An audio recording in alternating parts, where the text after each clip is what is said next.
కొన్ని ట్యాపింగ్ మీద కొన్ని ఆరోపణలు చేశారు కదా, ఏం చేస్తారు వాస్తవం ఏం జరిగింది? నేను మొదటి నుంచి కూడా ఫోన్ ట్యాపింగ్ విషయంలో అన్ని విషయాలు చెప్తూ వస్తున్నాను. నేను అందరికంటే ముందు ఆరోపణ కూడా చేసిన నేను. ఇది హైదరాబాద్ కేంద్రంగా జరిగింది, సిరిసిల్ల కేంద్రంగా జరిగింది. ప్రణీత్ రావు అనే వ్యక్తి ద్వారా సిరిసిల్ల కేంద్రంగా ఈ ఫోన్ ట్యాపింగ్ జరిగింది. సిరిసిల్ల కేంద్రంగా జరిగిందంటే ఎవరి అనుమతితో జరిగింది, ఎవరి కన్నుసరణలో జరిగిందో అందరికీ తెలుసు. మరి సిరిసిల్లనే ఎందుకు కేంద్రంగా ఎంచుకున్నారో కూడా తెలుసు అందరికి. కాబట్టి దీని మీద విచారణ జరపాలి. ఇవాళ ప్రభాకర్ రావు అనే వ్యక్తి అనేక కుటుంబాలను నాశనం చేశాడు. అనేక మంది మాలాంటి కార్యకర్తలు ఉసురు పోసుకున్నటువంటి మూర్ఖుడు ప్రభాకర్ రావు అంటాడు. ఈ ప్రభుత్వం రాచమర్యాదతో చేస్తున్నది. ఈ ప్రభుత్వం ఏర్పడిన తర్వాతనే ఆయన ఇక్కడి నుంచి వారిపోయాడు. ఈ ప్రభుత్వం కాంగ్రెస్ పార్టీ ప్రభుత్వం ఏర్పడిన తర్వాతనే ఫోన్ ట్యాపింగ్ నిందితులు అందరూ తప్పించుకునే ప్రయత్నం చేశారు. అమెరికా ఎప్పుడు వారిపోయాడు? కాంగ్రెస్ పార్టీ ప్రభుత్వం ఏర్పడిన తర్వాత. ఇలా కూడా కోర్టుకు పోయాడు. కోర్టు నుంచి ఉత్తర్వులు తీసుకొచ్చున్నాడు. రాచమర్యాదతో అని చెప్పి ఉత్తర్వులు తీసుకున్నాడు. కోర్టును గౌరవించాల్సిన బాధ్యత మనకు ఉంది కాబట్టి దానికి అనుగుణంగా తప్పించుకునే ప్రయత్నం చేస్తా ఉన్నాడు. ప్రభాకర్ రావు గాని రాధాకిషన్ రావు అనే వ్యక్తులు కానీ వీళ్ళిద్దరూ అనేక మంది ఇతర పార్టీలకు సంబంధించిన కార్యకర్తలు ఉసురు పోసుకున్న వ్యక్తులు వీళ్ళు. ఇవాళ ఇతర పార్టీ నాయకుల ఫోన్ ట్యాపింగ్ కాదు, బీఆర్ఎస్ పార్టీ నాయకుల ఫోన్ ట్యాపింగ్ కూడా చేశారు. భార్య భర్తలుంటే ఫోన్ వినడమే, కొడుకు తల్లింటే ఫోన్ వినడమే, జడ్జిల ఫోన్లు కూడా ఫోన్ ట్యాప్ చేశారు. జడ్జిలకు కూడా కాబట్టి జడ్జిలకు కూడా ఫోన్ ట్యాప్ చేశారు. కాబట్టి దీన్ని సీబీఐకి ఇవ్వాల్సిన బాధ్యత రాష్ట్ర ప్రభుత్వం మీద ఉంది. ఇదే ముఖ్యమంత్రి గారు ఎన్నికల సమయంలో అనేక సందర్భాల్లో సీబీఐ విచారణ జరపాలని ముఖ్యమంత్రి గారు కోరారు, రేవంత్ రెడ్డి గారు కోరారు. మరి వాళ్ళు ముఖ్యమంత్రి అయ్యారు. ఫోన్ ట్యాపింగ్ విషయంలో విచారణ తూతూ మంత్రంగా సాగుతున్నది. వాళ్ళకి కేవలం అధికారులకే పరిమితం చేయకండి. ఇవాళ వాళ్ళ వాంగ్మూలంలో ఏం చెప్పారు? పెద్ద ఆయన చెప్తే మేము ఫోన్ ట్యాపింగ్ చేస్తామన్నారు. పెద్ద ఆయన ఎవరు? పెద్ద ఆయన కల్వకుంట్ల చంద్రశేఖర్ రావు అని చెప్పి క్లియర్ గా దానిలో వాంగ్మూలంలో స్టేట్మెంట్ లో రికార్డ్ అయి ఉన్నది ఆల్రెడీ.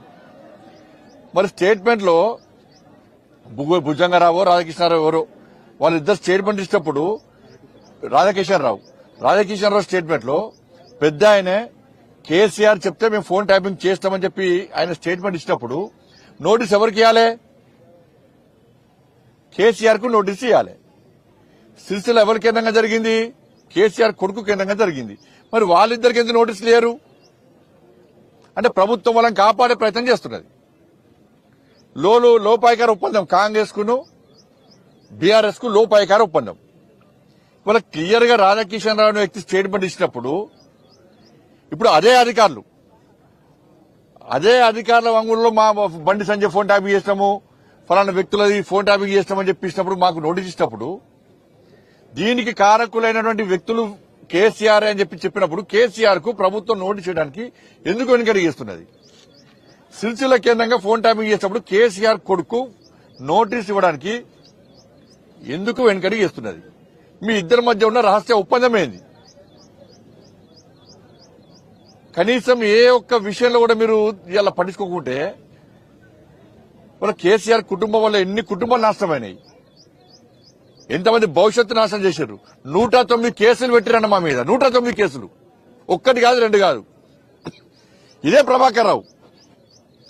ప్రభాకర్ రావు అనే వ్యక్తి సీఎంఓ ఆఫీస్ ను అడ్డగా వేసుకుని మా ఫోన్లు వినుకుంటూ, నాలాంటి అనేక మంది నాయకుల కార్యకర్తల ఫోన్లు వినుకుంటూ, జడ్జిల ఫోన్లు వినుకుంటూ,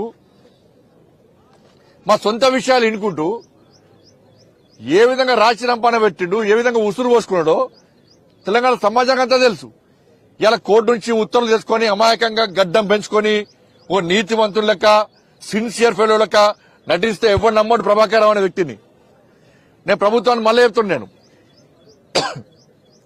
మీరు ప్రభాకర్ రావు అనే వ్యక్తికి ఈ రాచ మర్యాదలు ఇచ్చిన బంద్ చేయరు. ఫస్ట్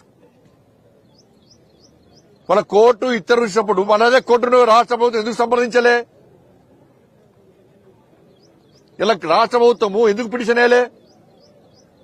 అండర్స్టాండింగ్, లోపాయికార ఒప్పందం.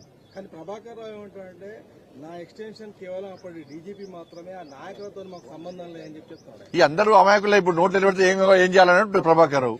అందరు నాశనం చేసిందే ప్రభాకర్ రావు. ఎవరు తెలుసు? మీకు తెలుసు, మాకు తెలుసు. 100 సార్లు అయిపోయి నేను సీఎం ఆఫీస్ లో ప్రభాకర్ రావు మొత్తం సర్వనాశనం చేస్తున్నా చెప్పి ప్రభాకర్ రావు డ్యూటీలో ఉన్నప్పుడే నేనే చెప్పిన. ఇవాళ అంతెందుకు ఈ దొంగ పేపర్ లీకేజ్ అని చెప్పి నన్ను అక్రమంగా అరెస్ట్ చేసినప్పుడు నా దగ్గరకు వచ్చిన పోలీస్ ఆఫీసర్ ఎంత మూర్ఖత్వం అంటే, నేను ఇంటికి వచ్చి నా డ్రెస్ మార్చుకున్న తర్వాత నైట్ డ్రెస్ వేసుకుని బయటకు వచ్చిన తర్వాత అప్పటిదాకా పోలీసులు ఏమన్నా నేను హైదరాబాద్ నుంచి కర్నూలు మా అత్తమది 5th డే ఉంటే వచ్చిన తర్వాత నేను డ్రెస్ వేసుకొని వచ్చినా ఏమనలే. అప్పటిదాకా పోలీసులు నాతో ఉన్నారు. నేను ఇంట్లోకి పోయి డ్రెస్ మార్చుకొని వచ్చిన తర్వాత నా దగ్గర పోలీస్ ఆఫీసర్ ఏమన్నాడు, ఫోన్ చేసి సార్ నైట్ డ్రెస్ వేసుకున్నారు సార్ పట్టుకపోన్నాడు.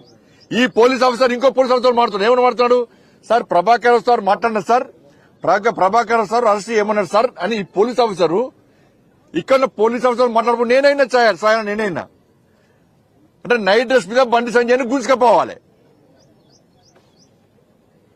నైట్ డ్రెస్ మీద బండి సంజయ్ని అరెస్ట్ చేసి మొత్తం దింపాలి. ఇది ఎవరు కుట్ర? ప్రభాకర్ రావు ఆదేశాల మధ్య జరిగిన కుట్ర.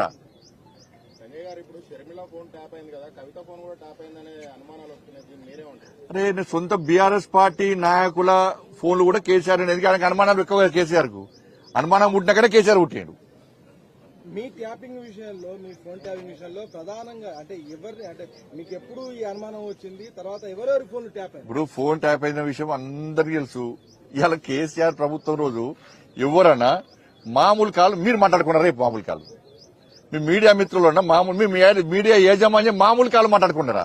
అయితే వాట్సాప్, అయితే సిగ్నల్, అయితే ఫేస్ టైమ్, అంతే తప్ప మీరు వేరే మాట్లాడుకున్నారు? ఎవరు మాట్లాడుకోలేదు. ఫోన్ మాట్లాడుకోవాలంటే భయం. కేసీఆర్ ప్రభుత్వాలు ఫోన్ మాట్లాడుకోవాలంటే భయం. మీరు మాట్లాడుకుని చెప్పండి, మీ కెమెరా మాట్లాడుకున్నారా?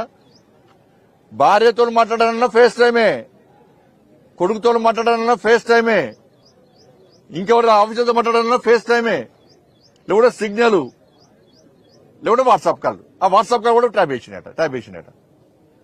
కాబట్టి ఇంత మూర్ఖత్వం జరిగినప్పుడు కాంగ్రెస్ పార్టీ ప్రభుత్వము కేసీఆర్ కొడుకు ఎందుకు నోటీస్ ఇస్తలేదు? రాజా కిషన్ రావు స్టేట్మెంట్ ఇచ్చిన తర్వాత ఎందుకు నోటీస్ ఇస్తలేదు? ప్రభాకర్ రావు అనే వ్యక్తికి రాచ మర్యాద లేనిది. దీనికి అంతటి కారణము వీళ్లే. వీళ్ళని కాపాడే ప్రయత్నం కాంగ్రెస్ పార్టీ ప్రభుత్వం చేస్తున్నది. మాకు నోటీస్ చేయడం కాదు, మమ్మల్ని ఈ ఎవిడెన్స్ కోసమో స్టేట్మెంట్ కోసం పిలవడం కాదు. మేము ఇప్పటికీ ఎక్కడికైనా వస్తాం, మేము 100% వస్తాం. మేము రెండు మార్గం తీసుకుపోండి. కేసీఆర్ అనే వ్యక్తి కేసీఆర్ కుటుంబము తెలంగాణ రాష్ట్రాన్ని సర్వనాశనం చేసిర్రు. కాళేశ్వరం విషయంలో సర్వనాశనం చేసిర్రు. తెలంగాణ రాష్ట్రాన్ని 1,00,000 కోట్లు పెట్టి ఆదాయాన్ని దెబ్బ కొట్టిర్రు. ఫోన్ ట్యాపింగ్ చేసి ఇట్లా సామాన్య ప్రజల యొక్క సంజయ్ గారు మీరు ట్యాపింగ్ అంటున్నారు. కేటీఆర్ ఏమంటున్నారు అంటే కేంద్రం పెగాసస్ అనే ఒక సాఫ్ట్వేర్ ని ఇజ్రాయెల్ కి తీసుకొచ్చి మా ఐఫోన్లలో కూడా వేసింది, ఐఫోన్ కూడా మాకు నోటీస్ పంపాడు, ట్యాపింగ్ చేసింది వాళ్ళు, మేము చేయలేదు అని చెప్పి ఆయనే అన్నాడు. ఆయన ఏమన్నాడు అంతకుముందు? ఏదో కొంతమంది చేసినాం కావచ్చు అన్నాడు. మరి అప్పటికే ఎత్తులు పెట్టావే ఆయన అన్నాడు కదా, అందరు ఏదో కొంతమంది చేసిన ఆయన ఒప్పుకున్నాడు. ఇప్పుడు నేనేమంటున్నానంటే ప్రభాకర్ రావు అనే వ్యక్తి అమెరికా నుంచి ఇండియాకి వచ్చినప్పుడు కేసీఆర్ కొడుకు అమెరికాకి ఎందుకు పోయిండు? ప్రభాకర్ రావు అనే వ్యక్తి ఇండియాకి వచ్చే ముందు కేసీఆర్ కొడుకు అమెరికాకు ఎందుకు పోయిండు? ఇద్దరి మధ్య ఏం జరిగింది? అమెరికాలో ఏం జరిగింది? ఏం కలిసి మాట్లాడుకున్నారు? ఈయన అమెరికాకు పోయినా కానీ ఆయన వచ్చేందుకు సరెండర్ అయ్యాడు. కానీ ఇదంతా కూడా గ్యాంబ్లింగ్, అంతా కూడా గ్యాంబ్లింగే.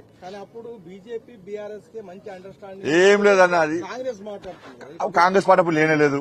కాంగ్రెస్ పార్టీ ఇక్కడ ఎప్పుడో చెప్పారు. అది కాంగ్రెస్ పార్టీ నాయకులు ఫోన్ ట్యాపింగ్ చేయలే. ఒక రేవంత్ రెడ్డి గారిది, ఉత్తమ్ కుమార్ రెడ్డి ఒక 5 చేసి, కానీ మా అందరూ చేసిండు కదా.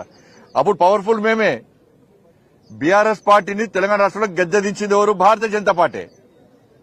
బీఆర్ఎస్ పార్టీ కేసీఆర్ కుటుంబాన్ని మెడల్ వంచింది ఎవరు? భారతీయ జనతా పార్టీ. అప్పుడు కాంగ్రెస్ పార్టీ ఎక్కడిది? అనుకోని కారణాల వల్ల కాంగ్రెస్ పార్టీ అధికారంలోకి వచ్చింది. అప్పుడు కాంగ్రెస్ పార్టీ ఒకరిద్దరు చేసింది కావచ్చు, కానీ భారతీయ జనతా పార్టీ అందరు చేసింది. BRS party phone tapping. మా అండర్స్టాండింగ్ ఎందుకు ఉంటుంది? అండర్స్టాండింగ్ ఉంటే మాకు నోటీస్ ఎందుకు వస్తాయి? ఇవ్వాలి మరి